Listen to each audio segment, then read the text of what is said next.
Oke. Assalamualaikum warahmatullahi wabarakatuh. Selamat malam teman-teman semuanya. Seperti yang sudah diperkenalkan tadi, saya Rizka akan memandu diskusi teman-teman terkait topik keperawatan jiwa. Jadi ada beberapa subtopik yang akan kita bahas pada kesempatan kali ini. Yang pertama tentang masalah keperawatan dalam keperawatan jiwa atau diagnosa.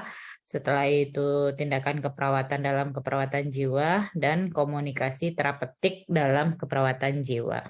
Nah, mungkin kita tidak sempat ya untuk kenalan satu-satu. Saya yakin di dalam Zoom ini dari berbagai daerah, salam kenal dari saya untuk semuanya. Baik, untuk 2 jam ke depan, kita akan bahas sama-sama ya terkait 3 topik ini. Jadi saya harap kerjasama dari teman-teman semuanya nanti ketika bahas soal itu ikut terlibat dalam menjawab soalnya dan menyertakan juga jawabannya. Tetapi dalam sesi kali ini kita akan paparkan dulu ya materinya secara singkat. Mungkin tidak terlalu banyak, tapi singkat saja untuk masing-masing subtopiknya. Karena di sinilah nanti saya akan sampaikan terkait kata kunci yang sesuai dengan topik-topik ini. Nah, setelah itu nanti baru kita akan lanjutkan dengan pembahasan soal. Baik, saya izin share screen terlebih dahulu.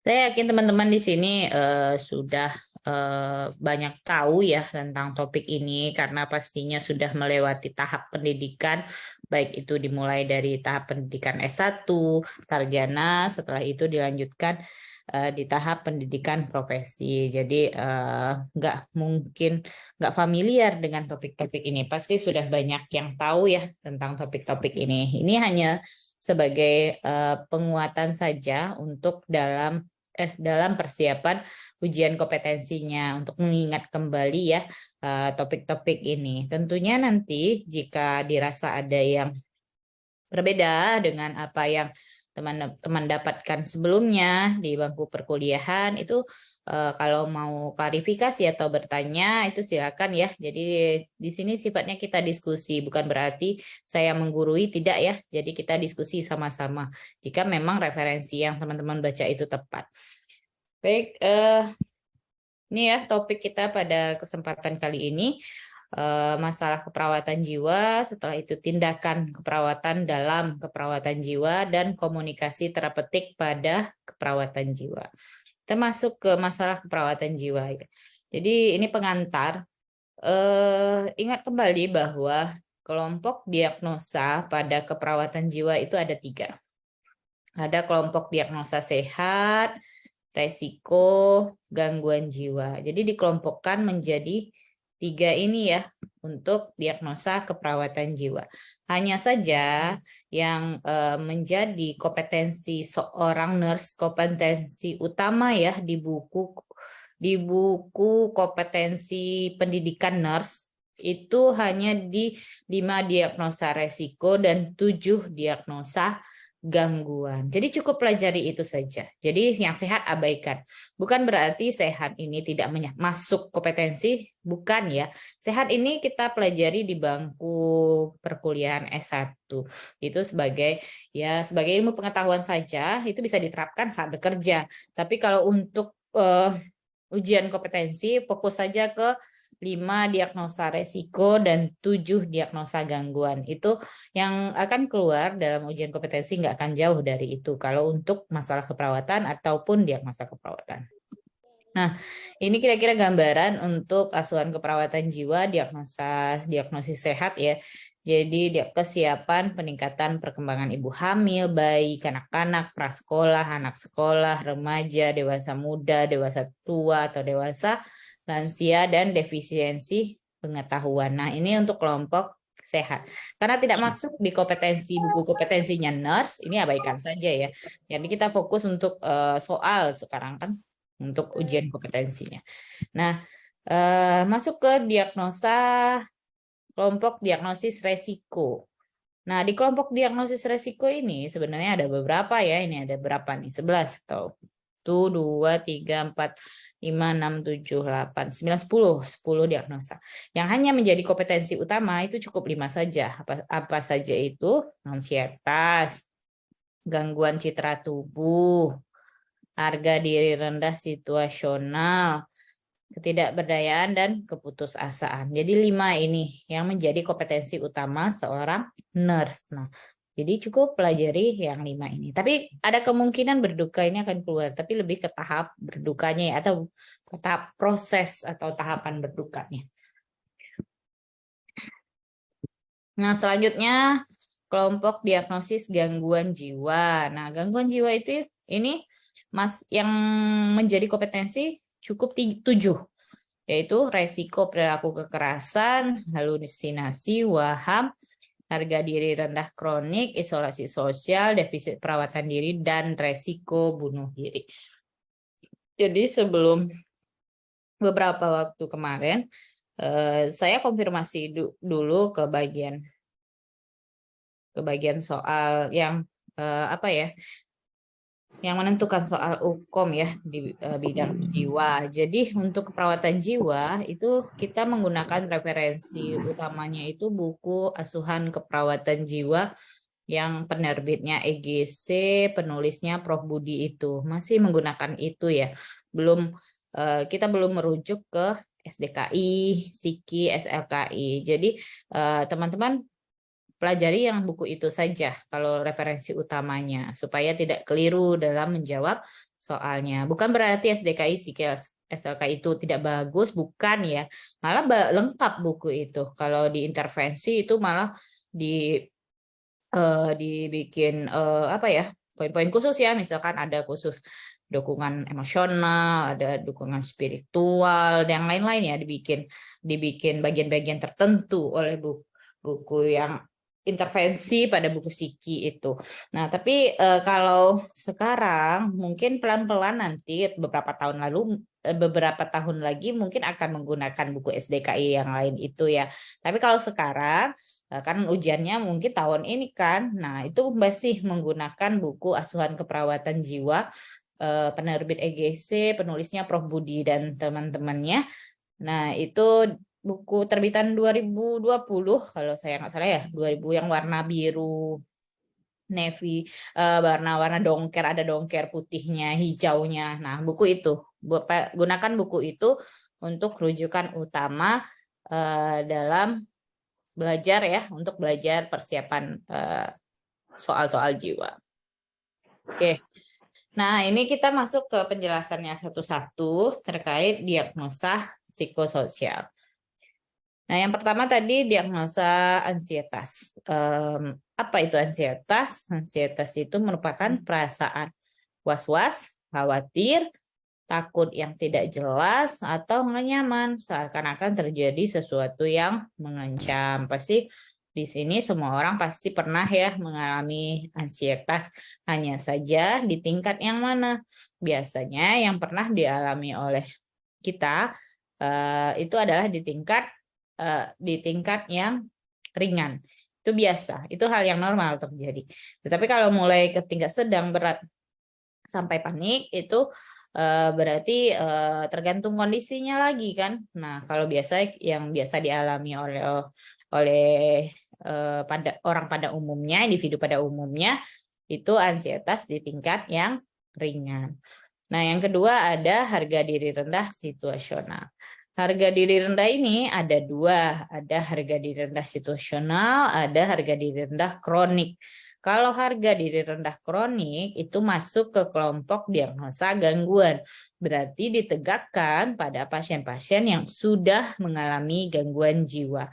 Tetapi kalau belum mengalami gangguan jiwa, berarti masih masuk ke diagnosa psikososial. Nah, apa itu harga diri rendah situasional? Pasti ya sama pengertiannya, yaitu dia sama-sama menilai dirinya negatif. Dia berespon negatif terkait dirinya. Tapi karena situasi saja, situasi saat ini, contohnya lagi musim masuk universitas kan sekarang, masuk kuliah. Nah, teman-temannya pada lulus nih di ujian masuk seleksi nasional. Nah, dia nggak lulus misalkan. Nah, muncul tuh pikiran-pikiran negatif, penilaian-penilaian negatif terkait dirinya. Dia ngerasa bodoh karena nggak lulus ujian masuk perguruan tinggi. Padahal teman-temannya yang lain lulus kayak gitu. Nah, itu merasa bodoh, berpikir bahwa dirinya bodoh, itu tuh kan penilaian negatif ya terkait dirinya. Nah, itu masuknya ke situasional. Situasinya apa? Ya, lagi musim kan penerimaan mahasiswa baru, lagi musim masuk kuliah, misalkan memang lagi pada tes-tes itu. Nah, itu situasinya hanya karena situasi saja. Jadi bukan karena sesuatu hal yang terlalu mengkhawatirkan atau berlangsung lama, itu tidak, hanya karena situasi saja. Itu adalah harga diri rendah situasional. Nah, yang ketiga, gangguan citra tubuh. Kalau ada kata tubuh, pasti gangguan citra tubuh ya. Apa itu? Yaitu adanya perasaan nggak puas seseorang terhadap tubuhnya. Ini diakibatkan oleh perubahan struktur, ukuran, bentuk, fungsi tubuh yang nggak sesuai dengan yang diinginkan. Contoh, sebelumnya dia sehat-sehat aja, terus mengalami kecelakaan, patah misalkan tangan kanannya. Nah, dia ngerasa nggak puas dengan kondisi tangannya yang berbeda dari sebelumnya. Nggak puas dengan kondisinya yang berubah, bentuk tangannya berubah dari yang sebelumnya. Mungkin ada bekas lukanya, ada koloidnya, misalkan. Nah, itu jadi dia ngerasa nggak puas dengan situasi yang dia alami atau perubahan tubuh yang dia alami. Sebentar.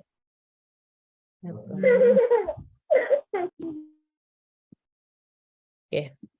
Nah, yang keempat, ketidakberdayaan. Ini sekali jalan ya, ketidakberdayaan dan keputusasaan. Dua diagnosa ini mirip ya, tapi beda. Apa bedanya? Kalau saya membedakannya dengan cara gampang ya, kalau ketidakberdayaan pasiennya masih punya motivasi. Nah, kalau keputusasaan pasiennya sudah nggak punya motivasi lagi. Jadi dia udah benar-benar pasrah dengan kondisinya. Jadi biasanya pada pasien-pasien keputusasaan itu bisa berdampak ke bunuh diri kan. Nah, itu perbedaan antara ketidakberdayaan dengan keputusasaan. Kalau ketidakberdayaan, dia masih punya keinginan untuk memperbaiki situasi hidupnya, atau dia masih punya keinginan untuk sehat atau sembuh ketika ada yang memberikannya motivasi atau ketika ada yang memberikannya penguatan. Tetapi pada pasien dengan keputusasaan, hal itu tidak terjadi. Pasiennya benar-benar udah pasrah, udah nggak mau tahu dengan masukan orang lain, saran orang lain, udah dia benar-benar udah pasrah dengan kondisinya. Itu perbedaan antara ketidakberdayaan dengan keputusasaan. Nah, selanjutnya diagnosa gangguan. Yang pertama, harga diri rendah kronik. Nah, tadi ya bedanya dengan harga diri rendah situasional, pada pasien dengan harga diri rendah kronik, dia sama ya, dia menilai dirinya negatif juga. Baik itu dirinya maupun kemampuannya. Dia biasanya kan pasien-pasien dengan HDR ini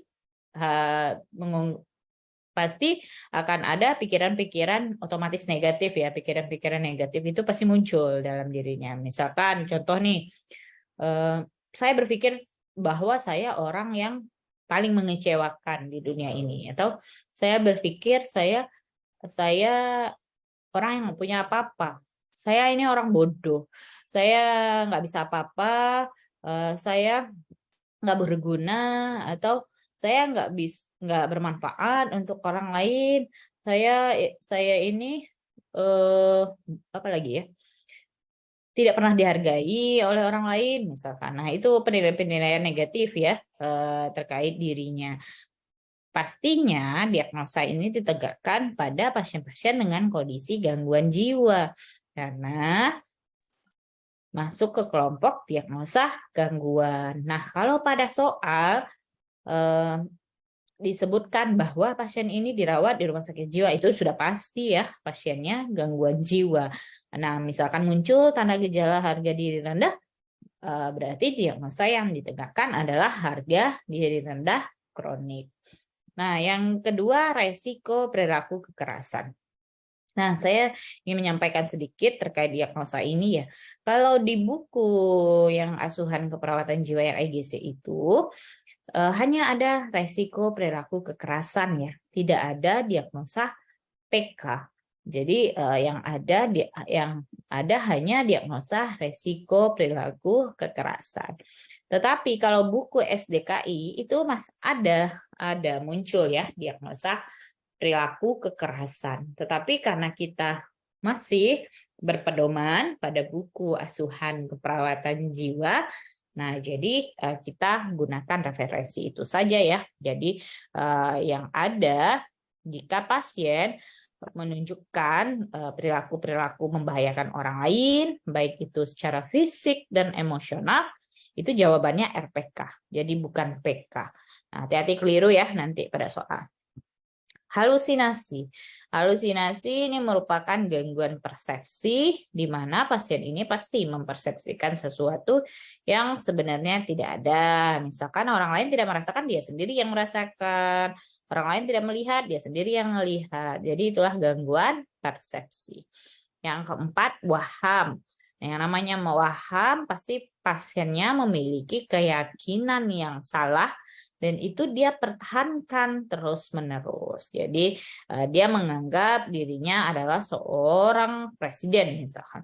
Padahal kita tahu presiden kita masih Pak Jokowi kayak gitu. Jadi bukan udah pasti keliru ya. Jadi itu keyakinan yang salah yang dia pertahankan secara kuat, tetapi nggak sesuai dengan kenyataan yang ada. Cepetan ya saya jelaskan. Nanti mungkin saya coba agak pelan ya. Mungkin nanti yang sebelumnya bisa nonton lagi kan rekamannya. Nanti kan dapat rekamannya. Oke, selanjutnya resiko bunuh diri. Nah, apa itu resiko bunuh diri? Resiko bunuh diri ini rentan terhadap menyakiti diri sendiri dan ini cedera mengancam jiwa. Yang namanya resiko bunuh diri berarti memang dia beresiko untuk melakukan tindakan mengakhiri hidupnya. Nah, ini ada tahapannya. Jadi dia ada 4 tahap ya sebenarnya. Ada isyarat atau ide, ancaman, percobaan, dan bunuh diri. Kenapa bunuh diri tidak saya tampilkan di sini? Karena kalau pasien udah di tahap keempat atau di tahap bunuh diri, pasti pasiennya sudah mati atau meninggal ya, pasiennya sudah meninggal. Jadi yang perlu kita bahas hanya 3 tahap saja, yaitu isyarat atau ide. Nah, isyarat atau ide ini hanya berupa pemikiran-pemikiran saja. Dia berpikir ingin mengakhiri hidupnya. Baik dia sampaikan secara langsung maupun dia tulis dalam bentuk tulisan. Nah, bisa jadi dia nulis di diarinya atau meninggalkan sepucuk surat misalkan. Nah, itu hanya berupa ide saja. Nah, biasanya ada makna-makna tersirat ya. Biasanya dia bilang dia nggak sanggup lagi dengan kehidupan yang dia jalanin. Kayaknya lebih baik mati aja misalkan. Nah, itu baru isyarat. Yang kedua, ancaman. Nah, kalau ancaman pasiennya pasti mengancam. Sudah mengancam untuk mengakhiri mengancam untuk mati ya, untuk mengakhiri kehidupannya. Dengan cara apa? Dia sampaikan, biasanya dia sampaikan dia mau gantung diri misalkan. Atau bisa jadi dia tidak sampaikan, tapi dia sudah mengancam dengan kata-kata ancaman bahwa dia pengen mengakhiri hidupnya. Biasanya pada tahap ancaman ini pasiennya rencana untuk melakukan tindakan mengakhiri hidupnya itu sudah direncanakan dengan matang. Contohnya, dia sudah menyiapkan alat-alatnya, dia sudah menyiapkan cara-caranya. dia juga sudah menentukan tuh kapan dia akan mengakhiri hidupnya. Nah, itu ancaman. Yang ketiga, percobaan. Yang namanya percobaan pasti sudah mencoba untuk mengakhiri hidupnya, tetapi ada yang menggagalkan, atau tetapi ada yang melihat terus kan digagalkan ya, ada yang menggagalkan. Contoh, dia minum racun terus ketahuan sama orang lain, tapi udah keminum nih misalkan. Nah, orang lain kan yang melihat kan pasti tiba-tiba akan bawa dia ke rumah sakit kan, tertolong. Nah, itu percobaan. Jadi usaha dia untuk mengakhiri hidupnya itu gagal, ada yang menggagalkan. Nah, itulah resiko bunuh diri.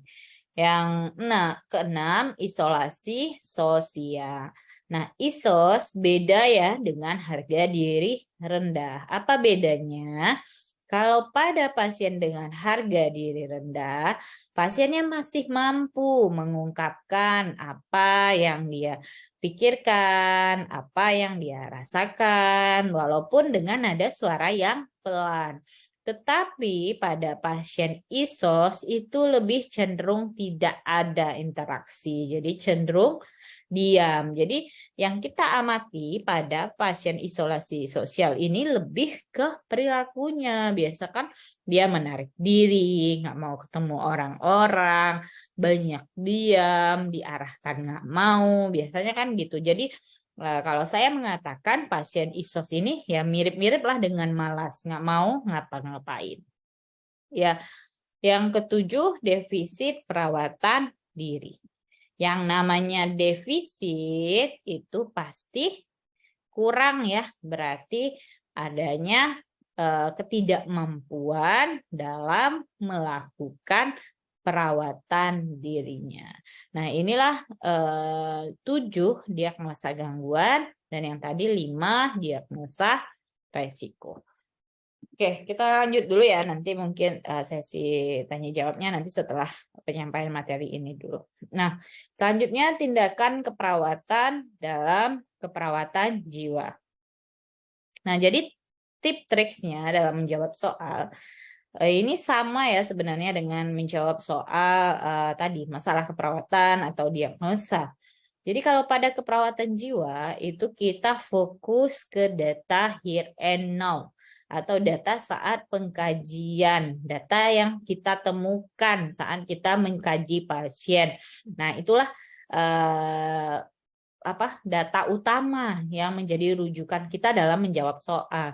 Kecuali kalau pasiennya baru masuk rumah sakit, nggak bisa juga kan kita mengabaikan data pasien masuk. Tetapi kalau pasiennya sudah berhari-hari dirawat di rumah sakit, data masuk itu bisa kita abaikan. Jadi fokus ke data pengkajian.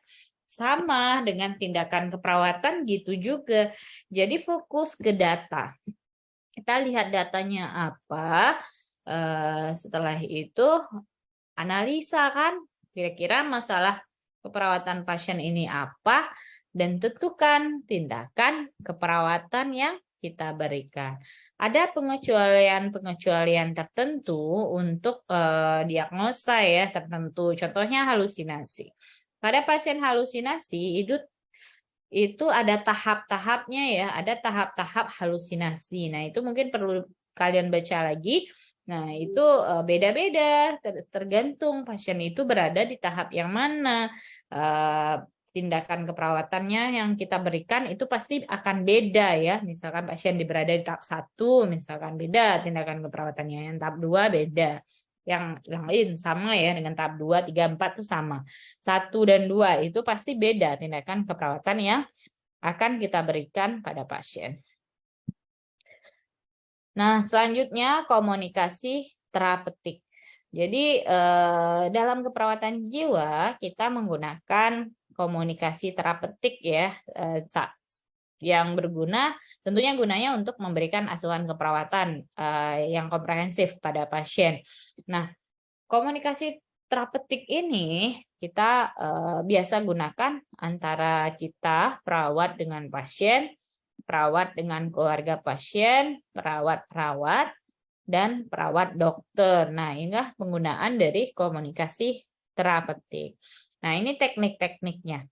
Nah, teknik-tekniknya ini untuk lengkapnya itu bisa dibaca di modulnya ya, modul yang dibagikan oleh PPSCAP. Nah, itu sudah lengkap di sana penjelasan untuk masing-masing teknik ini. Mulai dari mendengarkan, pertanyaan terbuka, mengulang, penerimaan, klarifikasi, refleksi, asertif, memfokuskan, membagi persepsi, identifikasi tema, diam, informing, humor, dan saran. Nah, ini silakan dibaca di modulnya. Kalau tahapannya, jadi dalam kita melakukan komunikasi terapeutik itu ada tahapan yang kita lakukan. Nah, hati-hati keliru antara tindakan keperawatan dengan SP. Tindakan keperawatan itu ya tindakan keperawatan ya, jadi bukan SP. SP itu strategi pelaksanaan komunikasi terapeutik. SP itu isinya komunikasi, berarti panduan kita dalam memberikan asuhan keperawatan ke pasien. Memang ada dalam SP itu tindakan, tapi yang tertulis bagaimana cara melakukan tindakan itu kan komunikasi kita dalam memberikan tindakan keperawatan itu ke pasien. Nah, jadi kalau tindakan keperawatan aja, misalkan nih apa tindakan keperawatan untuk pasien ansietas contohnya. Ansietas kan relaksasi, distraksi, hipnosis imajari, spiritual. Nah, itulah tindakan keperawatan. Kalau SP, SP1, SP2, SP3, SP4 seolah-olah disetting ya. SP1 strategi pelaksanaan 1 apa, misal 2 apa. Itu tuh tergantung kita membuatnya. SP itu tergantung kita. Kita mau pertemuan berapa nih dengan pasien hari itu. Jadi SP itu hanya berupa panduan komunikasi kita pada pasien. Nah, jadi tahapan komunikasi terapeutik itu ada 4 tahap, yaitu pra-interaksi, orientasi, kerja, terminasi. Nah, ada juga yang sering keliru nih, tindakan keperawatan pertama yang bisa kita berikan pada pasien adalah membina hubungan saling percaya, misalkan. Yang lainnya tindakan perawatannya. Nah, jawabannya karena diminta yang pertama, jadi dipilih jawabannya membina hubungan saling percaya. Padahal itu keliru ya.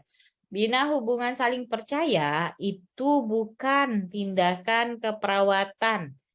Itu hal yang pasti selalu kita lakukan pada semua pasien. Itu bina hubungan saling percaya itu pasti akan terjalin atau terbina saat kita melakukan yang namanya fase orientasi. Nah, itu hati-hati ya, keliru. Nah, ini tahapannya. Jadi ada pra-interaksi. Pra-interaksi ini disebut dengan fase persiapan atau tahap persiapan. Apa yang kita siapkan di tahap pra-interaksi? Nah, ini. Jadi di tahap pra-interaksi, kita selain menyiapkan diri dan pasien, yang paling utama adalah kita menyiapkan diri kita dulu ya. Kita harus bisa menilai diri kita. Kemampuan apa yang sudah kita miliki dan kelemahan apa yang kita miliki. Jangan-jangan kita belum mampu nih memberikan intervensi pada pasien dengan resiko bunuh diri, dipaksakan, nanti hasilnya nggak maksimal, hasilnya tidak bagus. Makanya penting sekali untuk melakukan evaluasi diri pada tahap pra-interaksi atau tahap sebelum kita ke pasien. Yang kedua, kita merencanakan interaksi yang akan kita berikan kan dengan pasien. Pertemuan berapa, tujuannya apa, kapan, diagnosa perawatannya, tindakan keperawatannya, dan SP-nya udah ada belum, seperti itu. Nah, itu di pra-interaksi. Nah, ini orientasi ya. Nah, jadi bina hubungan saling percaya itu pasti akan terbentuk di tahap orientasi ini. Tahapannya, apa yang kita lakukan di tahap orientasi? Mulai dari salam, kan? Evaluasi, validasi, kontrak, tindakan, tujuan, waktu, dan tempat. Kalau di tahap kerja, yang kita lakukan adalah 3 hal ini. Yaitu kita pengkajian. Pengkajian lengkap itu bukan di orientasi ya. Di orientasi kita hanya mengevaluasi keluhan yang sedang dia alami atau mengevaluasi perasaan. Perasaan tuh kadang terlalu klise ya. Maksud perasaan ibu gimana Bu hari ini? Kayak gitu. Ya baik kayak gitu. Cuma batas itu doang, nggak lanjut nanti komunikasi. Jadi kalau saya lebih senang menanyakannya komunikasinya, ada keluhan nggak Bu hari ini? Atau langsung to the point, semalam tidurnya nyenyak nggak? Kayak gitu. Jadi pasiennya langsung bisa langsung ngeh kan kita mau nanya apa. Nah, itu pengkajian di orientasi kan. Kalau di kerja ini pengkajiannya pengkajian lengkap. Nah, lengkapnya di sini kita mengkaji kondisi pasien itu. Barulah kita sampaikan masalah si pasien. Jadi pasien harus tahu masalahnya apa, masalah perawatannya apa. Tentunya dengan bahasa yang mudah dimengerti oleh pasien. Yang ketiga, baru kita berikan tindakan keperawatan pada pasien sesuai dengan diagnosa pasiennya. Selanjutnya, tahap terminasi. Nah, tahap terminasi kita akan melakukan evaluasi subjektif, objektif, rencana tindak lanjut pasien, rencana tindak lanjut perawat, dan salam. Nah, inilah yang kita lakukan di komunikasi terapeutik. Baik, mungkin itu dari saya ya untuk materi singkatnya. Nah, untuk teman-teman kira-kira ada yang ingin ditanyakan atau ada yang ingin diklarifikasi untuk 3 topik yang akan kita bahas ini sebelum masuk ke pembahasan soal.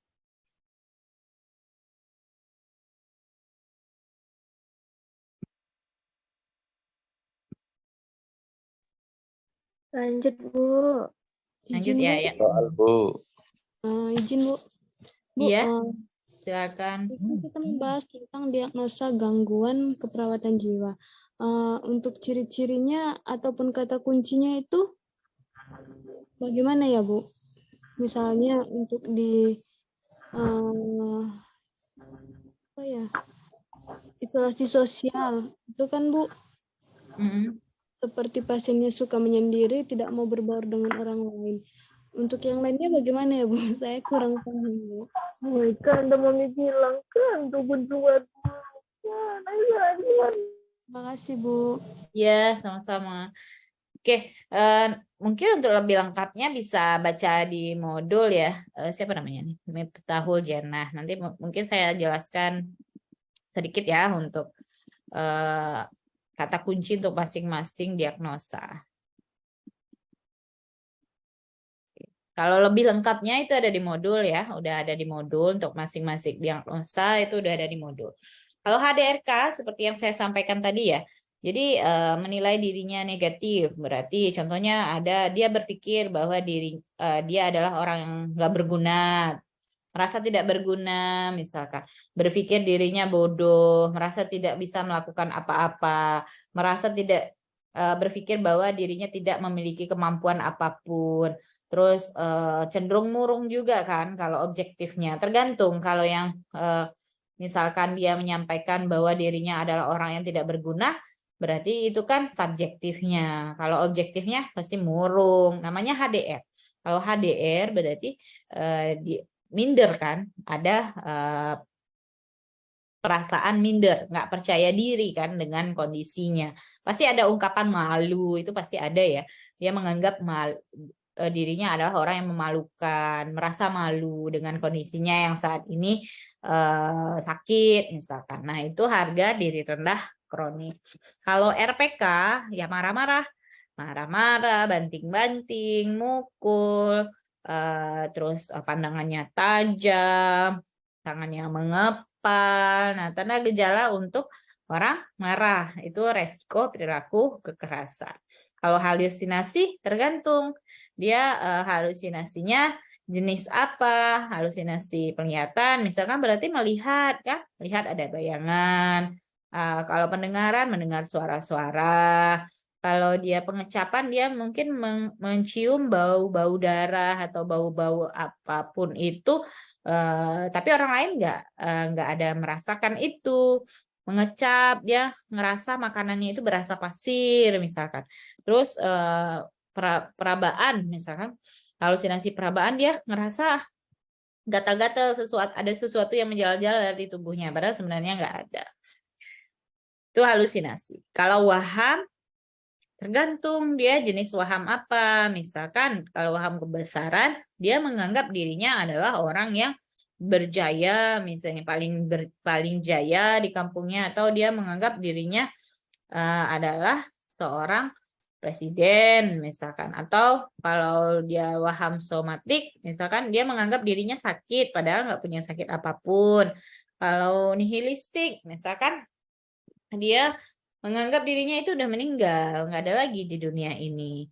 Nah, itu nihilistik. Tergantung dia jenis wahamnya di mana.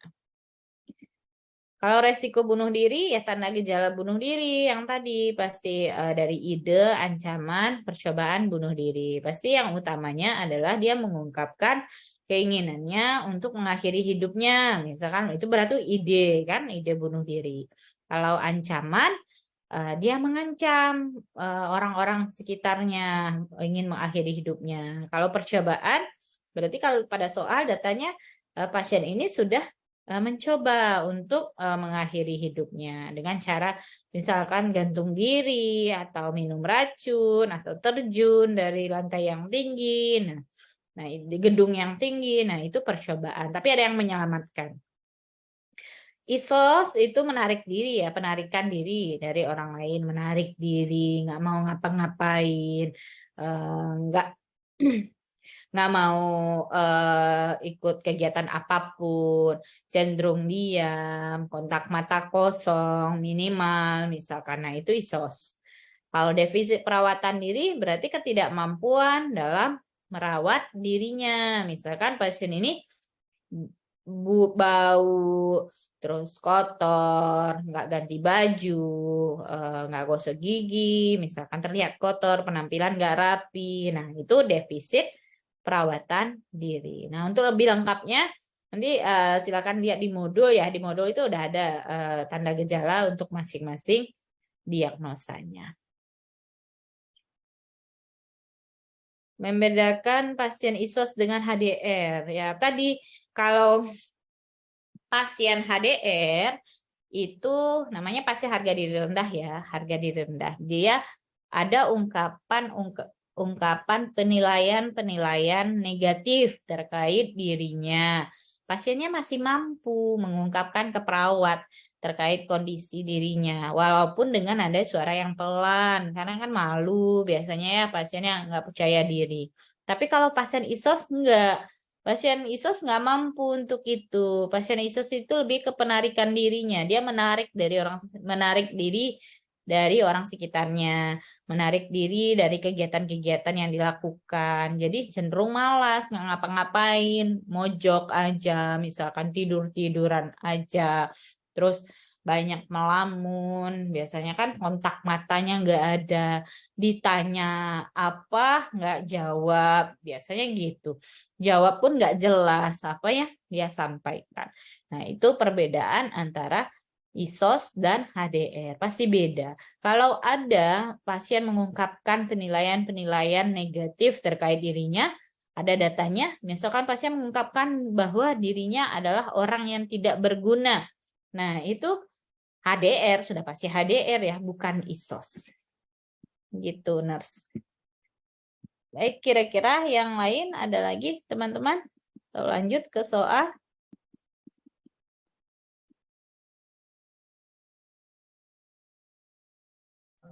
Lanjut, Kak. Lanjut ya. Baik, kita masuk ke latihan soal ya. Nanti silakan jawab di kolom chat saja. Jadi tidak perlu menghidupkan mikrofonnya. Jadi jawab di kolom chat, sertakan rasional kenapa memilih jawaban itu.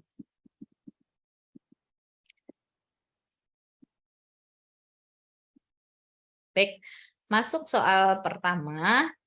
Seorang perempuan usia 28 tahun dirawat di rumah sakit jiwa sejak 5 hari yang lalu. Pasien dibawa oleh keluarga ke rumah sakit jiwa karena sering mengurung diri di kamar. Hasil pengkajian, pasien mengatakan bahwa ia sering melihat kakaknya yang sudah meninggal tersenyum kepadanya.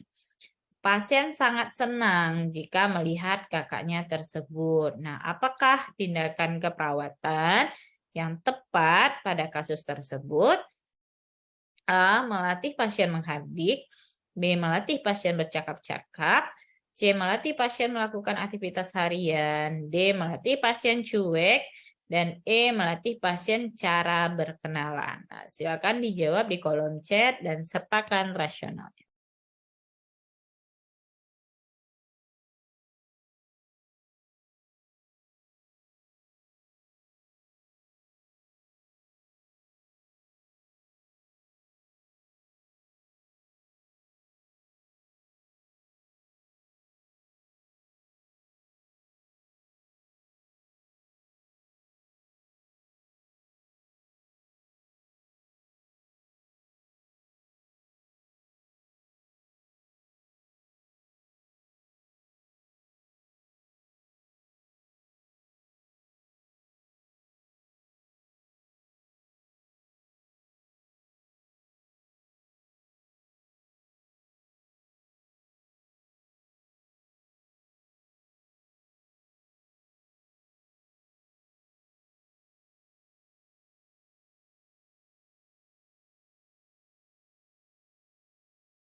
Ya, ada lagi teman-teman yang ingin menjawab atau ada yang ingin menjawab berbeda dari jawaban teman-temannya yang lain. Ini rata-rata menjawab A ya.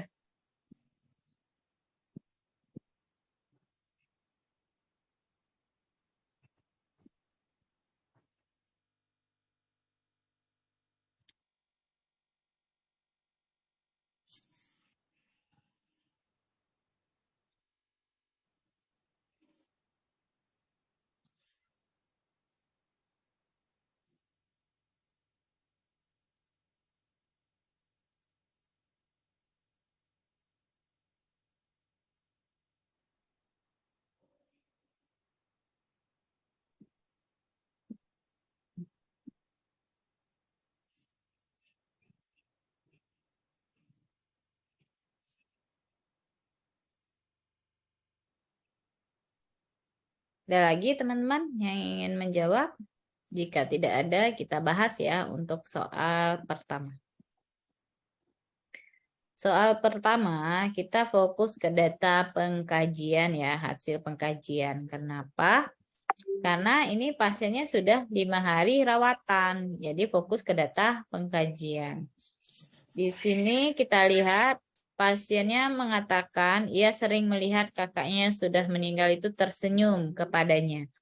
Kata kunci utamanya adalah pasien mengatakan sangat senang. Sini. Pasien sangat senang jika bisa melihat kakaknya tersebut. Nah, berarti kan dia melihat bayangan ya. Halusinasinya adalah halusinasi penglihatan. Apa tindakan keperawatannya? Jawabannya bukan A ya, tapi B. Kenapa? Karena pasiennya baru masih berada di tahap halusinasi menyenangkan. Nah, ini yang seperti yang saya jelaskan tadi ya. Jadi ada pengecualian nih. terkait kondisi halusinasi.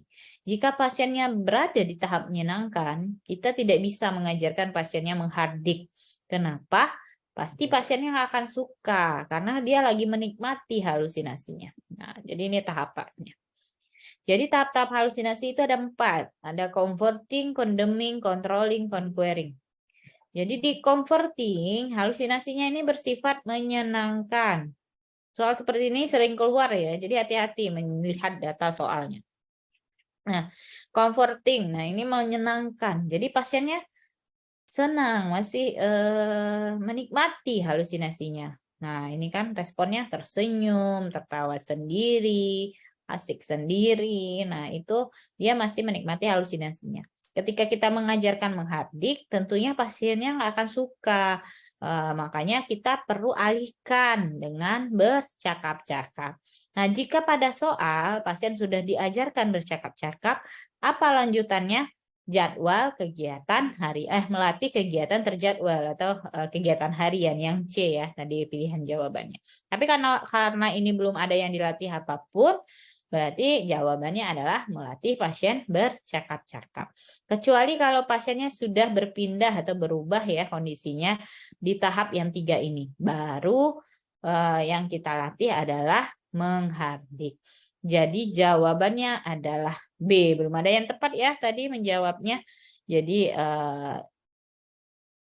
poinnya untuk saya berarti ya untuk soal pertama ini. Jadi jawabannya B. Nah ini alasannya. Jadi jawaban B itu tepat karena pasien berada pada tahap halusinasi comforting, di mana pada fase ini halusinasinya bersifat menyenangkan dan tindakan yang dilakukan fase ini adalah dengan bercakap-cakap agar tujuan pasien itu bisa teralihkan. Nah, sampai di sini kira-kira ada yang ingin didiskusikan teman-teman untuk soal pertama? Tahu lanjut ke soal selanjutnya. Contoh yang menghardik seperti apa, Bu, misalkan gitu. Kalau untuk jawaban yang menghardik contohnya seperti apa? Kalau jawabannya menghardik ya, Pak. Ya, Anggi, maksudnya contohnya soalnya seperti apa kalau misalnya kita jawabnya menghardik? Ya, kalau menghardik pasti data-data pasien ini pasien merasa takut dengan halusinasi yang muncul, ngerasa terganggu, terus responnya takut ya, kesal dengan halusinasi yang muncul. Nah ini mirip-mirip ini. Terus dia mengalami tanda-tanda cemas berat misalkan atau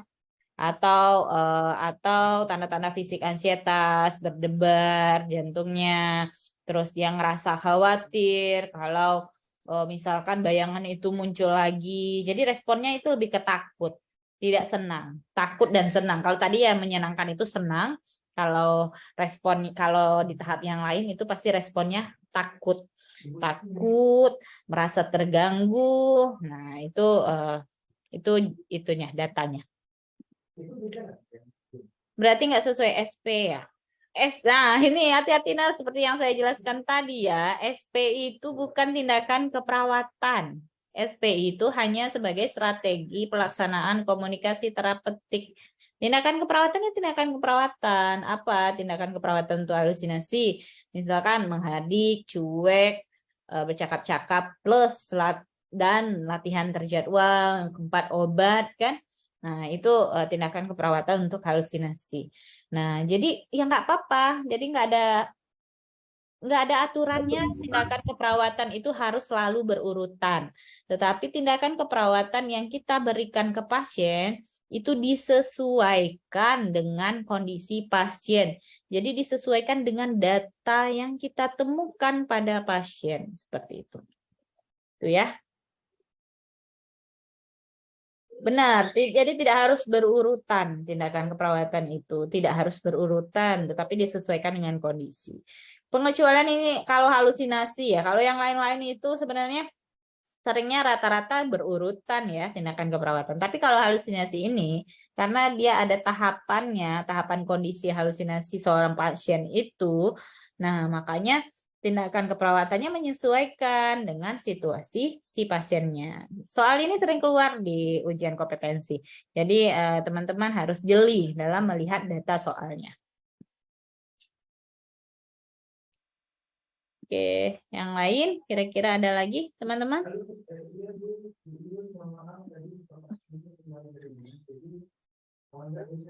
Mengajar dulu ya. Lanjut. Oke. Baik, kita lanjut ke soal kedua ya, teman-teman. Seorang laki-laki usia 32 tahun datang ke poliklinik rumah sakit jiwa. Keluarganya mengatakan pasien tidak mau bicara dan suka menyendiri sejak mengalami PHK 8 bulan yang lalu. Hasil pengkajian, pasien diam, penampilan gak rapi, kuku kotor, sesekali menggaruk-garuk kepala dan badannya. Nah, apakah tindakan keperawatan yang tepat dilakukan pertama kali pada kasus tersebut?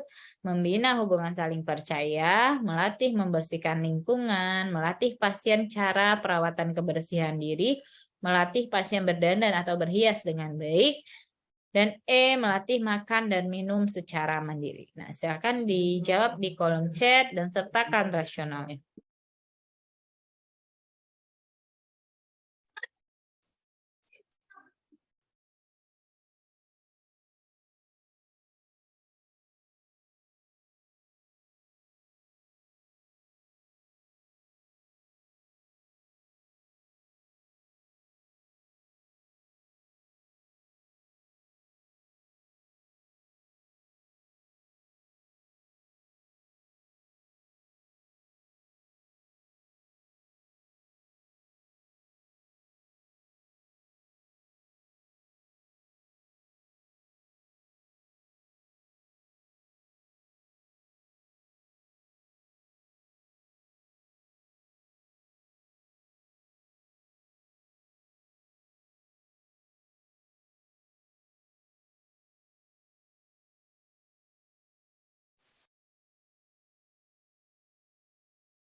Bu, karena keluarganya mengatakan pasien tidak mau bicara dan suka menyendiri.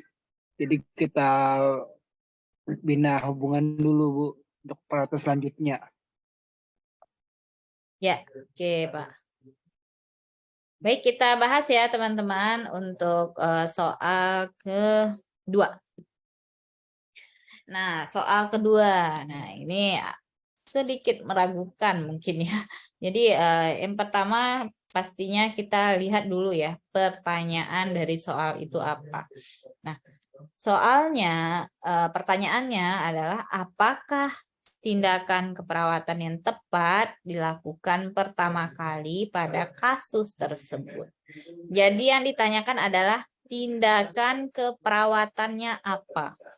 Nah, kalau ditanya tindakan keperawatan, analisa kita cari nih masalah keperawatan pada soal ini apa.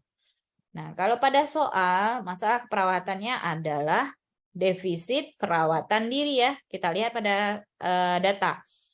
Pasien diam, penampilan nggak rapi, kuku kotor, sesekali menggaruk-garuk kepala dan badannya. Berarti tanda gejala pada pasien defisit perawatan diri. Apa tindakan keperawatan yang kita berikan pada pasien?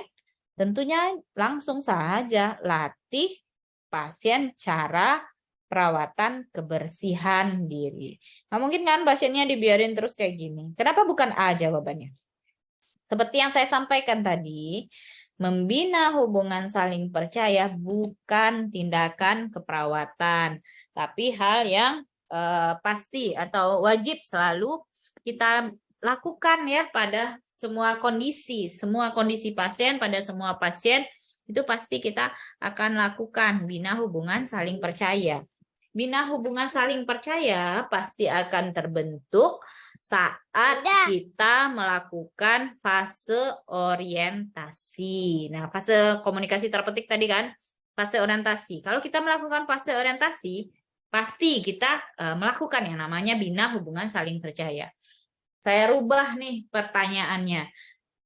Jadi tidak ada kata tindakan keperawatan. Jadi apakah hal yang tepat dilakukan pertama kali pada kasus tersebut? Baru jawabannya A. Kalau masih ada ini, jadi analisa dulu masalah keperawatan pada pasien itu apa.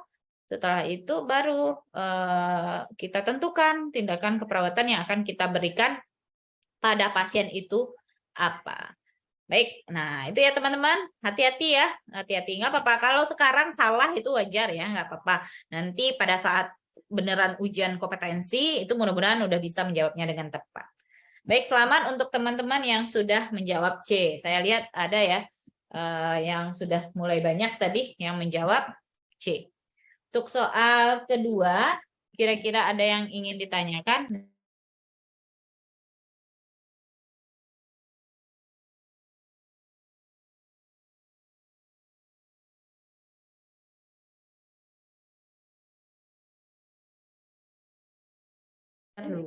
Mengajar dulu ya.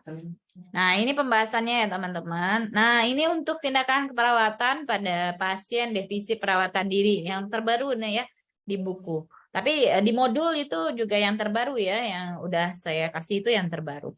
Nah, ini melatih kebersihan diri, mandi, keramas, sikat gigi, berpakaian, berhias, gunting kuku, melatih makan dan minum yang baik dan benar, melatih BAB dan BAK yang baik dan benar, melatih kebersihan dan kerapian lingkungan rumah. Nah, ini tindakan keperawatan untuk pasien DPD. Sampai di sini ada yang ingin ditanyakan teman-teman atau lanjut ke soal selanjutnya? Lanjut, Bu. Lanjut, Kak. Lanjut ya. Baik, lanjut soal ketiga. Seorang perempuan usia 35 tahun dirawat di rumah sakit jiwa karena sering keluyuran. Keluarga mengatakan pasien seperti ini sejak cerai dari suaminya. Hasil pengkajian, pasien mondar-mandir, kontak mata kurang, mendengar suara-suara, tertawa sendiri, dan nggak peduli dengan lingkungan sekitar. Apakah masalah keperawatan pada kasus tersebut? Halusinasi, isolasi sosial, harga diri rendah kronik, defisit perawatan diri, atau resiko bunuh diri? Nah, silakan dijawab di kolom chat dan sertakan rasionalnya.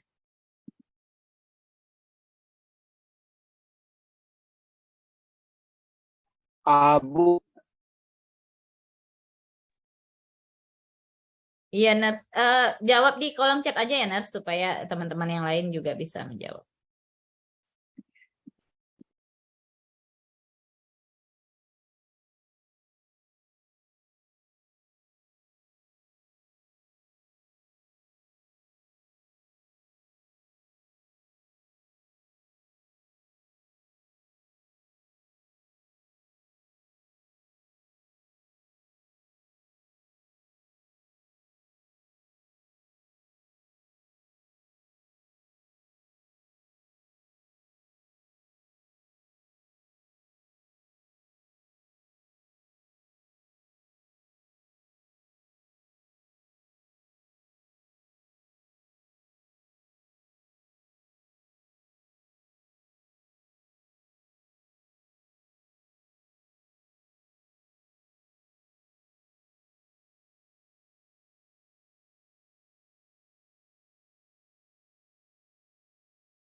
Ya, ada lagi teman-teman yang ingin menjawab? Kalau tidak ada, kita bahas ya untuk soal ketiga. Wah, ini kompak nih jawabannya A semuanya. Nah, soal ketiga tepat nih semua dalam menjawab soalnya ya. Selamat untuk teman-teman semuanya. Benar, jawabannya adalah A, halusinasi. Kenapa? Jelas banget ya datanya di sini, pasiennya mondar-mandir, kontak mata kurang. Pasti ya, semua pasien gangguan jiwa pasti kontak matanya kurang.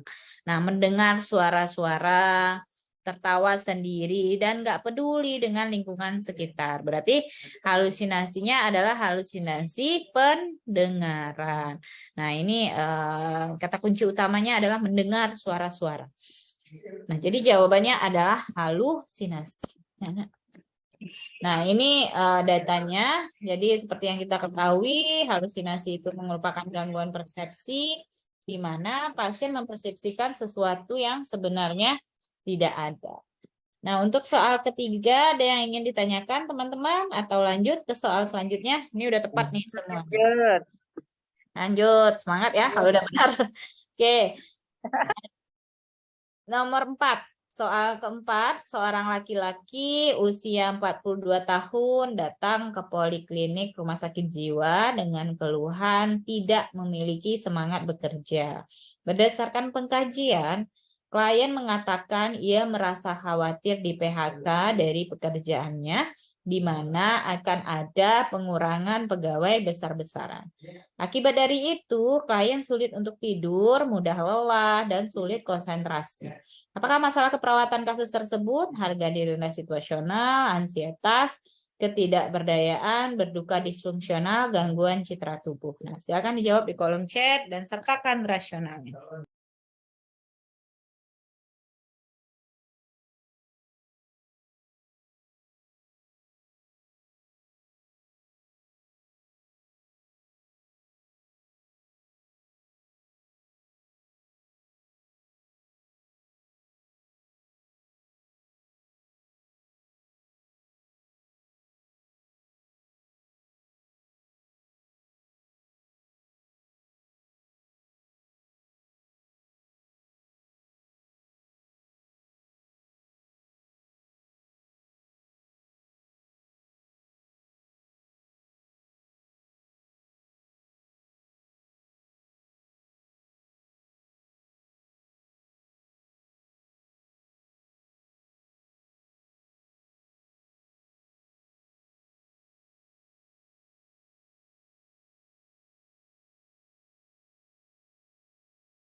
Baik, kita bahas ya teman-teman untuk soal keempat. Nah, soal keempat kita fokus ke data pengkajian. Klien mengatakan di sini khawatir di PHK dari pekerjaannya, di mana akan ada pengurangan pegawai besar-besaran. Jadi muncul ya perasaan khawatir karena dari infonya di kantornya tersebut akan ada pengurangan pegawai besar-besaran. Padahal itu belum tentu terjadi dan belum tentu pasien ini yang di PHK. Nah, akibat dari itu klien menjadi sulit tidur, mudah lelah, dan sulit konsentrasi. Apakah masalah keperawatan kasus tersebut? Pastinya adalah ansietas, karena ada perasaan was-was, khawatir terkait kondisi situasi yang dialami. Nah, jadi ansietas jawabannya tepat karena pada karena pasien ini mengalami ketegangan dalam kehidupannya terkait akan ada pengurangan pegawai besar-besaran pada tempat ia bekerja. Didukung dengan data lain, sulit tidur, mudah lelah, dan sulit konsentrasi. Jadi jawabannya adalah B. Selamat untuk teman-teman yang sudah menjawab dengan tepat. Baik, untuk soal 4, ada yang ingin ditanyakan? Izin Bu bertanya, Ya. contoh ketidakberdayaan itu yang seperti apa ya Bu? Yang keluhannya di sini kan ada ketidakberdayaan gitu. Yang menunjukkan ketidakberdayaan tuh itu yang seperti apa ya Bu? Nah, kalau data pada pasien dengan ketidakberdayaan, contohnya ya pasti ungkapannya ada perasaan nggak berdaya ya, merasa nggak berdaya dengan kondisi yang dialami. Bisa jadi mungkin muncul juga merasa tidak bisa melakukan apa-apa lagi karena situasi karena kondisinya yang sakit dirawat di rumah sakit misalkan, beda ya konteksnya dengan pasien dengan harga diri rendah kronik, beda. Nah itu jadi tapi pada pasien dengan ketidakberdayaan itu masih bisa diberikan motivasi, misalkan ada yang mengarahkan untuk melakukan pengobatan. Nah, pasiennya masih punya keinginan untuk sembuh. Nah, itu pada pasien ketidakberdayaan. Gitu, Nurse. Terima kasih Bu. Ya, sama-sama. Lanjut, teman-teman.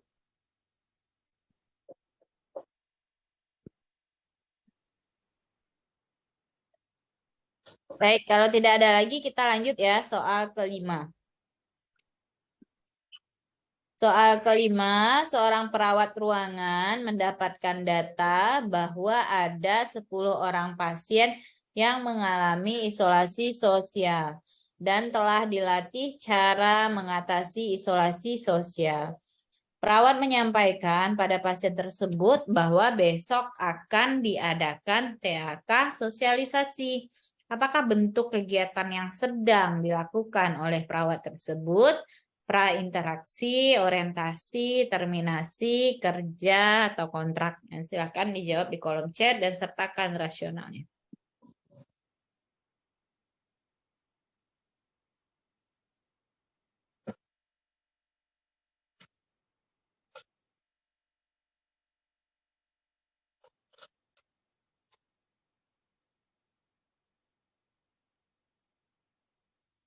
TAK prainteraksi orientasi terminasi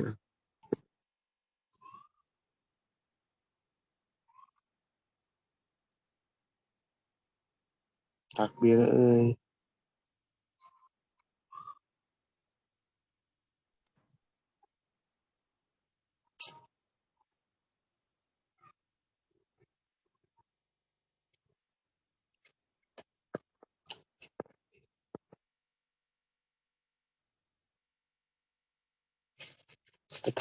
takbiran di Karang Potong.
Ada lagi teman-teman yang ingin menjawab?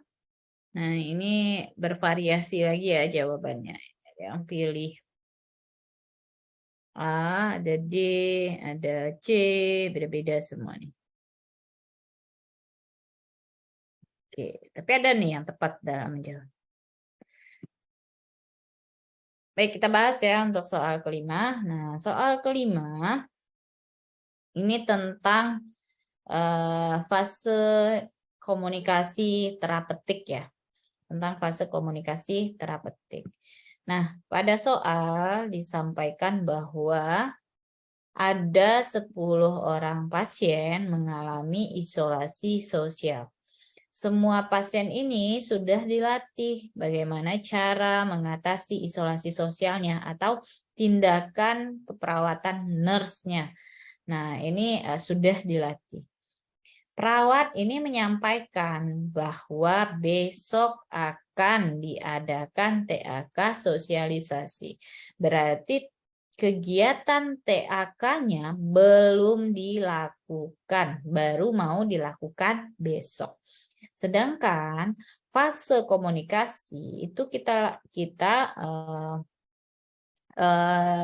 lakukan kan pada saat kegiatan itu berlangsung ya. Nah, jadi tentunya ini baru di tahap persiapan. Kalau di tahap persiapan berarti fasenya adalah fase prainteraksi. Hati-hati keliru ya. Jadi orientasi, terminasi, kerja itu di tahap pelaksanaan. Kontrak bagian dari orientasi. Kontrak ada juga di bagian terminasi. Nah, kalau ini baru menyampaikan saja ke pasien-pasien yang akan ikut TAK itu bahwa besok akan diadakan kegiatan kelompok, yaitu kegiatan TAK sosialisasi. Nah, jadi jawabannya adalah A. Selamat untuk teman yang sudah menjawab dengan tepat. Tadi ada 1 orang saya lihat ya kalau nggak salah. Nurse apa tadi ya? Ada 2 orang ya, Nurse Maria sama Nurse Dewayu. Nah, ini sudah tepat nih dalam menjawab soalnya. Selamat untuk teman-teman yang sudah menjawab dengan tepat. Yang belum nggak apa-apa ya. Belajar, jadi wajar ya dalam proses belajar. Kalau salah itu keliru dulu, itu wajar. Pertanda kita berproses. Nah, untuk soal kelima, ada yang ingin ditanyakan atau diklarifikasi? Silakan. Atau lanjut ke soal selanjutnya.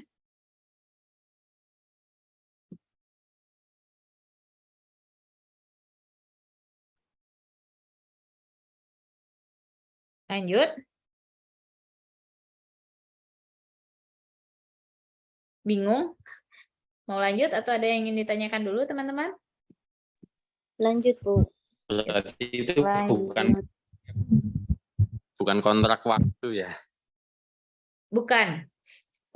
Di prainteraksi bisa jadi kita juga melakukan kontrak waktu, tapi tahapannya tetap prainteraksi ya. Tapi kontrak waktu untuk sebelum dilakukannya tindakan kan, biasanya kita sebelum dilakukannya kegiatan itu biasanya kita kasih tahu dulu kan ke pasiennya bahwa besok kita akan melakukan kegiatan ini. Nah, itu baru masih di fase prainteraksi. Tapi kontrak yang sebenarnya itu di orientasi. Kontrak sekarang kita akan melakukan kegiatan ini 45 menit ya Bapak Ibu. Nah, itu kan kontrak di orientasi ya. Oke, lanjut ya teman-teman untuk lanjut ke soal ke-6. Soal 6, seorang laki-laki usia 42 tahun dirawat di RSJ karena memukul saudaranya dan sering keluyuran. Pasien berteriak-teriak sambil menutup wajahnya, mengatakan kepada semua orang, "Hai, awas jangan dekat-dekat, ada bayangan yang akan masuk tubuhmu. Awas jangan duduk di sana." Apakah strategi pelaksanaan yang tepat dilakukan pada pasien? A. Coba Bapak ceritakan seperti apa bayangan itu. B. Bapak kalau bayangan itu datang, ucapkan dalam hati kalau itu nggak nyata. C. Bapak jangan lupa obatnya diminum ya. D, baiklah, terima kasih Bapak sudah mau melihat bayangan itu. Dan E, nanti kalau bayangan itu ada, kasih tahu saya ya, lalu kita berbincang-bincang. Dan silakan dijawab di kolom chat dan sertakan rasionalnya.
Baik, kita bahas ya teman-teman untuk soal 6. Nah, ini jawabannya bervariasi ya, tapi rata-rata sudah mulai banyak juga nih yang menjawab dengan tepat ya. Nah, untuk soal ke-6, kita lihat ya pada data pasien berteriak-teriak sambil menutup wajahnya, mengatakan kepada semua orang, "Hai, awas jangan dekat-dekat.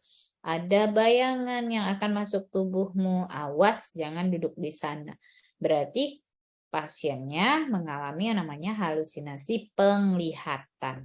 Nah, yang ditanyakan di sini bagaimana komunikasi lanjutannya ya untuk kondisi pasien seperti ini. Nah, ingat kembali pada pasien dengan halusinasi ada beberapa hal, 4 hal utama yang perlu kita kaji. Yang pertama adalah isi dari halusinasinya apa. Yang kedua, bagaimana perasaan pasien saat halusinasi itu muncul.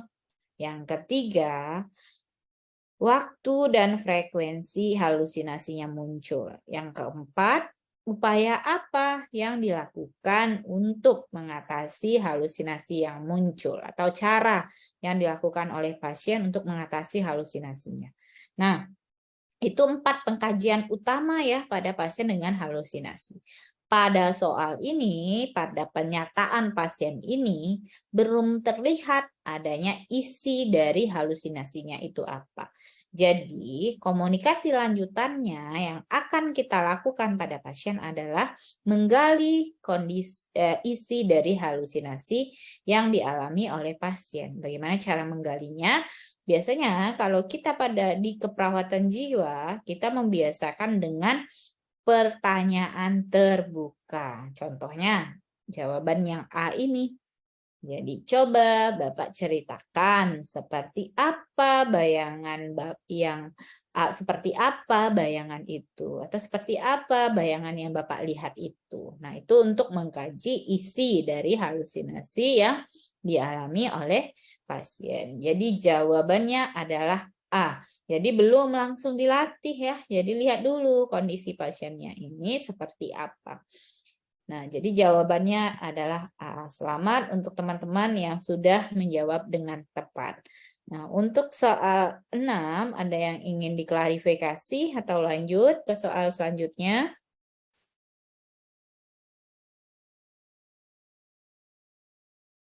Lanjut teman-teman, atau ada yang ingin ditanyakan? Lanjut ya. Lanjut, Kak. Baik, masuk soal ke-7, seorang perempuan 35 tahun dirawat di rumah sakit karena mengalami patah tulang pada kaki kiri. Berdasarkan pengkajian, pasien menyembunyikan kakinya agar tidak dilihat oleh siapapun, termasuk dirinya. Pasien mengatakan kecewa dengan kondisinya saat ini yang terlihat berbeda dari orang lain. Berdasarkan kasus, apakah tindakan keperawatan yang tepat dilakukan untuk pasien? Nah, silakan dijawab di kolom chat dan sertakan rasionalnya.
Baik, kita bahas ya teman-teman untuk soal ke-7.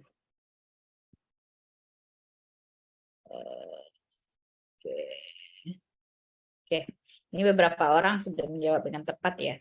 Jadi pada soal ke-7 ini kita lihat, kita analisa dulu ya masalah keperawatan pada pasien ini apa.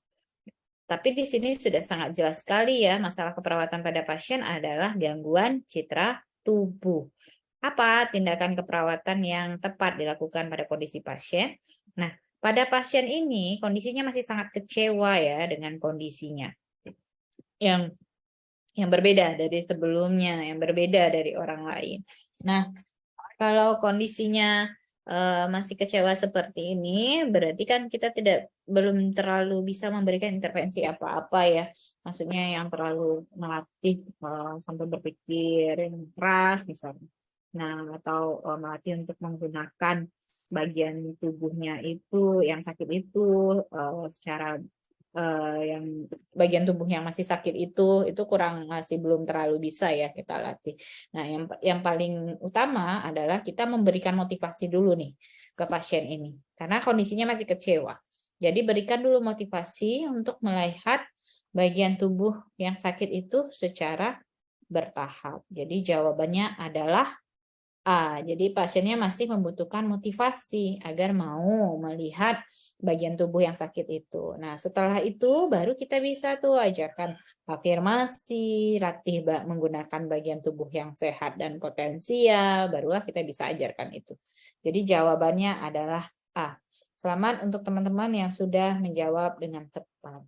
Nah, untuk soal ke-7 ada yang ingin diklarifikasi atau lanjut ke soal selanjutnya, Lanjut, Kak. gitu ya. Baik, masuk soal 8. Perawat melakukan kunjungan rumah klien laki-laki 50 tahun dengan riwayat jantung dan hipertensi. Berdasarkan pengkajian, klien merasa khawatir dan selalu memikirkan keadaan penyakitnya sehingga membuat ia susah tidur.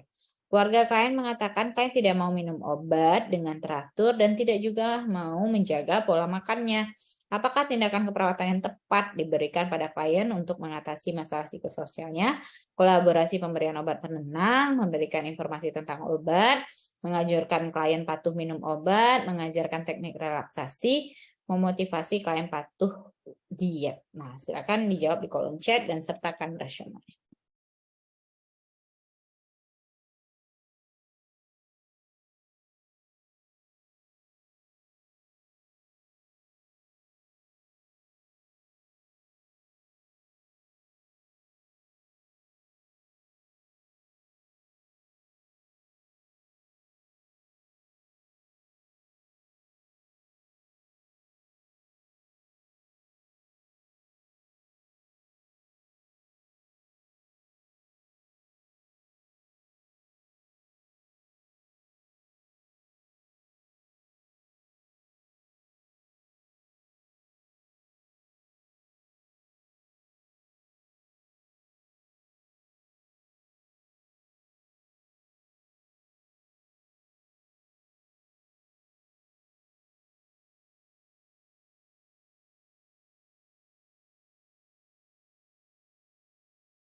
Baik, kita bahas ya teman-teman untuk soal ke-8.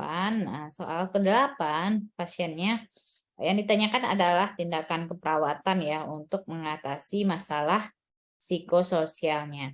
Nah, kita lihat masalah keperawatan pasien apa. Nah, pada data pasien di sini merasa khawatir dan selalu memikirkan keadaan penyakitnya sehingga membuat dia susah tidur. Dampaknya juga pasien ini nggak mau minum obat dengan teratur dan tidak juga menjaga pola makannya karena kondisi ansietas yang dialami oleh pasien. Nah, apa tindakan keperawatan untuk mengatasi ansietas yang dialami oleh pasien? Tentunya adalah mengajarkan teknik relaksasi.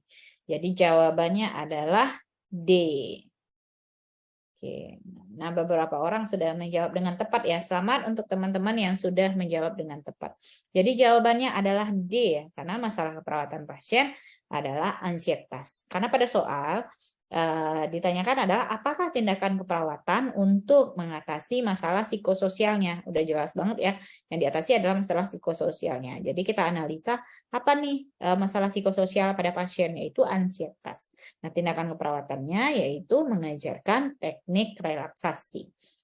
Baik, untuk soal ke-8 ada yang ingin ditanyakan dulu teman-teman, silakan atau lanjut ke soal selanjutnya. Lanjut Kak. Gitu ya.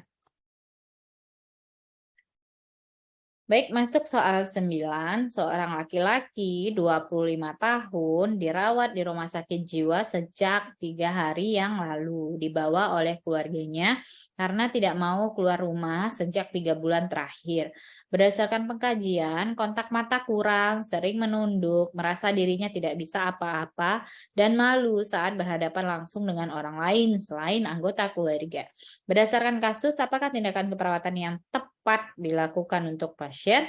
Melatih pasien berkenalan, diskusikan aspek positif dan kemampuan yang pernah dan masih dimiliki oleh pasien, melatih kemampuan yang dimiliki pasien, melatih pasien orientasi realita, atau melatih tarik nafas dalam. Silakan dijawab di kolom chat dan sertakan rasionalnya.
Baik, kita bahas ya teman-teman untuk soal 9. Nah, soal 9 kita lihat ya berdasarkan data pengkajiannya. Kontak mata pasien kurang, sering menunduk, merasa dirinya tidak bisa apa-apa, malu saat berhadapan langsung dengan orang lain selain anggota keluarga. Berarti ada penilaian-penilaian negatif ya terkait kondisinya. Nah, pasiennya sudah rawatan rumah sakit jiwa.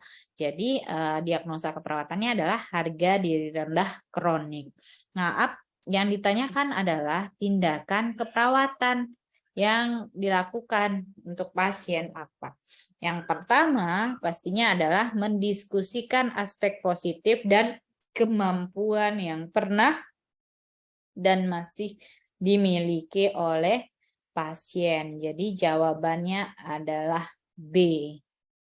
Oke, nah rata-rata sudah menjawab dengan tepat ya. Benar, jawabannya adalah B. Belum melatih pasien berkenalan, tidak. Ini tindakan keperawatan untuk ISOS. Melatih kemampuan, ini nanti ya. Ini tidak. Ini juga tidak. Nah, antara C dan B mungkin. Nah, tapi di atas kan belum ada. Pasien belum tahu kemampuan positif yang dia punya apa. Kecuali di atas ini pasien sudah mengetahui itu kemampuan-kemampuan positif yang pasien punya apa. Nah, itu mungkin bisa jadi jawabannya C. Tapi kalau pada soal ini belum ada. Jadi jawabannya adalah B dulu. Diskusikan aspek positif dan kemampuan yang pernah dan masih dimiliki oleh pasien. Baik, untuk soal ke-8, 9 ya, ada yang ingin ditanyakan atau lanjut teman-teman? Lanjut, Kak.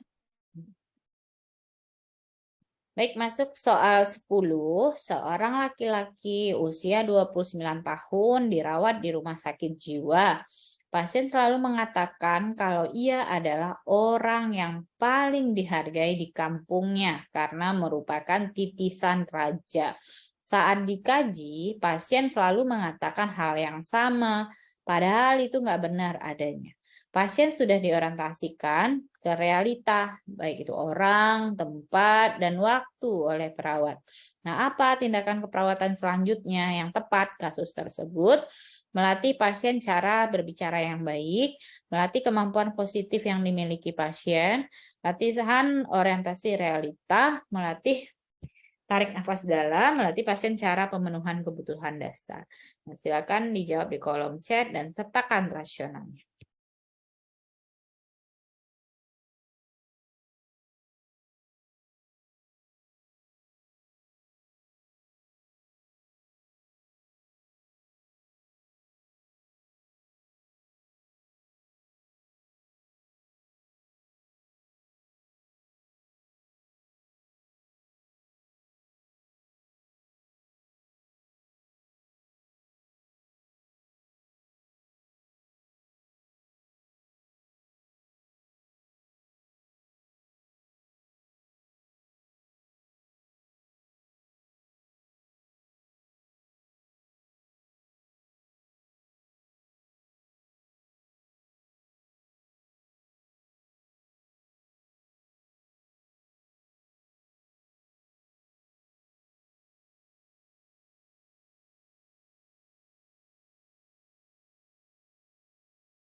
Baik, kita bahas ya teman-teman untuk soal 10. Nah, soal 10 masalah keperawatannya waham ya, jelas ya. Di sini pasiennya mengatakan meyakini bahwa dirinya adalah orang yang paling dihargai di kampungnya karena merupakan titisan raja. Nah, saat dikaji, pasien selalu mengatakan hal yang sama padahal nggak benar adanya ya. Nah, ini pasien memiliki keyakinan yang salah terkait dirinya. Nah, itu adalah pasien dengan kondisi waham. Nah, pada pasien ini sudah diorientasikan ke realita oleh perawat. Berarti sudah diajarkan latihan orientasi oleh perawat, baik itu orang, tempat, dan waktu. Karena orientasi realita yang diajarkan pada pasien waham memang baru ini saja, baru orang, tempat, dan waktu. Karena untuk mengorientasikan pasien waham itu ke realita itu membutuhkan waktu yang sangat lama sekali, beda dengan pasien yang lain ya. Kalau pasien yang mengalami waham itu sulit, lama untuk mengintervensinya. Nah, jadi makanya yang diintervensi, yang diorientasikan pada pasien waham itu baru orang, tempat, dan waktu saja. Syukur-syukur dia udah tahu ya, orang, tempat, dan waktu. Nah, pada soal ini yang ditanyakan adalah apakah tindakan keperawatan selanjutnya? Lanjutannya apa? Jadi C tidak lagi ya, karena udah dilatih oleh perawatnya. Lanjutannya adalah E, melatih pasien cara pemenuhan kebutuhan dasar. Jadi jawabannya adalah E. Nah, E ya jawabannya. Selamat untuk teman-teman yang sudah menjawab dengan tepat. Nah, ini tindakan keperawatan untuk pasien waham. Sikap kita pada pasien waham itu kalem, lembut, netral ya. Nggak boleh memihak siapapun, jujur. Hindari pertentangan, bicara jelas dan simple. Harus jelas dan simple. Tidak mendukung dan tidak juga membantah. Yakinkan pasien ini berada pada tahap lingkungan yang aman. Nah, yang keempat, ini kan udah dilatih oleh perawat. Baru yang selanjutnya adalah ini kan, memenuhi kebutuhan, membantu pasien dalam pemenuhan kebutuhan dasar. Nah, jadi jawabannya adalah E. Selamat untuk teman-teman yang sudah menjawab dengan tepat. Untuk soal ke-11 ini ada yang 10 ya. 10 ada yang ingin ditanyakan teman-teman atau diklarifikasi? Silakan. Atau lanjut. Iya, Mbak, silakan.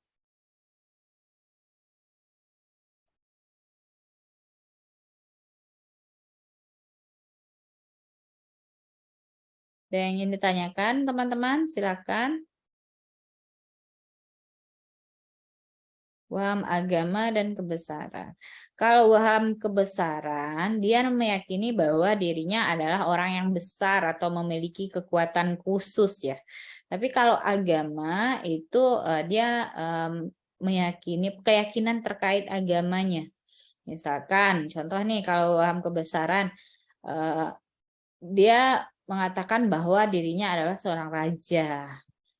Nah, kalau agama, contohnya misalkan dia meyakini dirinya itu adalah orang yang paham kitab-kitab suci. Jadi ada kaitannya dengan agama. Nah, itu baru waham agama. Tapi kalau waham kebesaran, jika dia menganggap dirinya seseorang yang memiliki kekuatan, seseorang yang memiliki jabatan, misalkan pokoknya hal yang besar, nah itu waham kebesaran. Contohnya dia menganggap dirinya seorang presiden, dia menganggap dirinya seorang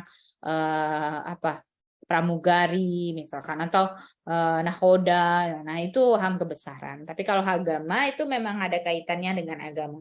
Misalkan dia menganggap dirinya adalah orang yang paham kitab-kitab suci Al-Quran, terus ayat-ayat, hadis-hadis segala macam, misalkan. Nah, dia yang paling paham itu dan paling disegani karena dia paham itu. Nah, itu ada kaitannya dengan agama. Nah, itu waham agama. Oke, Nah, lanjut teman-teman, atau ada yang ingin tanyakan lagi? Lanjut, Kak. Ya. Lanjut, Kak. Baik, masuk soal 11, seorang perempuan usia 27 tahun dirawat di rumah sakit jiwa karena tidak mau berinteraksi dengan siapapun, hanya menyendiri di kamar saja. Saat dikaji, pasien hanya menunduk, kontak mata masih kurang, sulit bicara. Pasien sudah mengetahui ya, keuntungan berinteraksi dan melakukan kegiatan bersama dengan orang lain. Nah, apakah tindakan keperawatan selanjutnya yang tepat kasus tersebut, mengidentifikasi kemampuan dan aspek positif yang masih dimiliki pasien, melatih kegiatan sosial, melatih pasien berkenalan, melatih pasien bercakap-cakap saat melakukan kegiatan sehari-hari, atau membuat jadwal kegiatan harian pasien. Silakan dijawab di kolom chat dan sertakan rasionalnya.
Baik, kita bahas ya teman-teman untuk soal ke-11. Nah, soal ke-11 ini tentang isolasi sosial ya.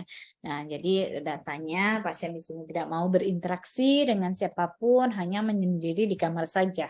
Nah, pada saat pengkajian, pasien hanya menunduk, kontak mata kurang, sulit untuk bicara. Nah, jadi pasien ini sudah mengetahui keuntungan berinteraksi dan melakukan kegiatan bersama dengan orang lain. Nah, lanjutannya apa? Yaitu melatih pasien berkenalan. Karena pasien udah tahu keuntungan ya, udah tahu keuntungan ngobrol dengan orang lain, udah tahu keuntungan melakukan kegiatan bersama-sama dengan orang lain. Nah, pasti lanjutannya adalah latihan berkenalan. Jadi jawabannya adalah C. Nah, ini tindakan untuk isolasi sosial. Jadi yang pertama, diskusikan keuntungan berinteraksi dengan orang lain. Yang kedua, diskusikan keuntungan melakukan kegiatan bersama dengan orang lain. Yang ketiga, latih pasien berkenalan. Yang keempat, latih pasien bercakap-cakap sambil melakukan kegiatan sehari-hari. Yang kelima, latih kegiatan sosial. Jadi yang dua ini udah dilatih kan? Udah tahu pasien ngapain, dilatih lagi, udah tahu kan? Berarti lanjut ke latih pasien berkenalan. Nah, untuk soal ke-11 ada yang ingin ditanyakan teman-teman atau lanjut ke soal selanjutnya? Selamat ya untuk teman-teman yang sudah menjawab dengan tepat.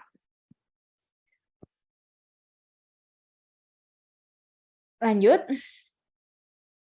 Baik, kalau tidak kalau diam berarti lanjut ya. Baik, kita lanjut ke soal 12. Seorang perempuan usia 18 tahun dirawat di rumah sakit jiwa 3 hari yang lalu dikarenakan marah-marah tanpa sebab. Berdasarkan pengkajian, pasien mengatakan mendengar suara-suara yang mengancam, bicara sendiri, dan mulut komat kamit. Pasien juga terlihat ketakutan dan cemas berat. Pasien juga mengatakan bahwa ia sudah mengetahui masalah yang sedang dialami. Apakah tindakan keperawatan kasus tersebut mengajarkan pasien untuk mengidentifikasi halusinasi, melatih pasien melaksanakan aktivitas terjadwal, melatih pasien minum obat secara teratur, melatih pasien latihan menghardik halusinasi, dan melatih pasien bercakap-cakap dengan orang lain. Nah, silakan dijawab di kolom chat dan sertakan rasionalnya.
Oke, baik kita bahas ya teman-teman untuk soal ke-12. Nah, soal ke-12 ini kebalikan dari soal pertama tadi. Kalau soal pertama tadi halusinasinya kan bersifat menyenangkan ya. Halusinasi yang dialami pasien menyenangkan. Tapi kalau pada soal ini halusinasi pasien sudah tidak menyenangkan lagi. Jadi pasien sudah mulai takut dan cemas berat ya dengan halusinasi yang dialami. Jadi jawabannya adalah menghardik. Berarti pasien latihan menghardik. Jawabannya adalah D. Kenapa D? Karena pasien berada pada tahap halusinasi controlling, di mana pada tahap ini pasien mengalami ketakutan dan cemas berat akibat halusinasinya. Dan tindakan yang tepat diajarkan pada pasien adalah menghardik halusinasi. Oke. Nah, kira-kira ini ya teman-teman untuk soal 12. Selamat untuk teman-teman yang sudah menjawab dengan tepat. Baik. Mungkin kita cukup sampai soal 12 saja ya, karena waktu terhalang oleh waktu, kita hanya 2 jam saja. Nah, tapi mudah-mudahan dari 12 soal ini sudah gambaran untuk soal-soal jiwa sudah teman-teman dapatkan. Nanti tinggal latihan-latihan lagi ya untuk soal-soal yang lain. Terus nanti kan ada TO juga, diikutin terus ya TO-nya segala macam. Dan insya Allah nanti bisa lulus ujian kompetensinya. Nah, sampai di sini kira-kira ada yang ingin ditanyakan teman-teman, silakan. Ada yang ingin diklarifikasi nggak?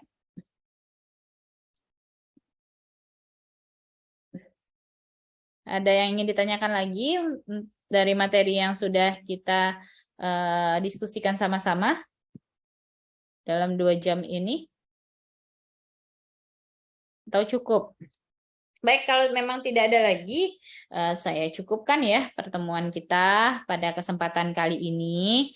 Terima kasih atas kerjasamanya, luar biasa sekali ya antusiasnya dalam menjawab soal. Saya doakan semoga teman-teman di sini bisa lulus ujian kompetensi di periode yang teman-teman ikutin. Amin ya robbal alamin. Nah, semoga bermanfaat dari hasil diskusi kita selama 2 jam tadi. Dan juga bisa menjadi pedoman bagi teman-teman dalam menjawab soal ujian kompetensinya. Baik, saya tutup pertemuan kita pada malam hari ini. Assalamualaikum warahmatullahi wabarakatuh. Saya kembali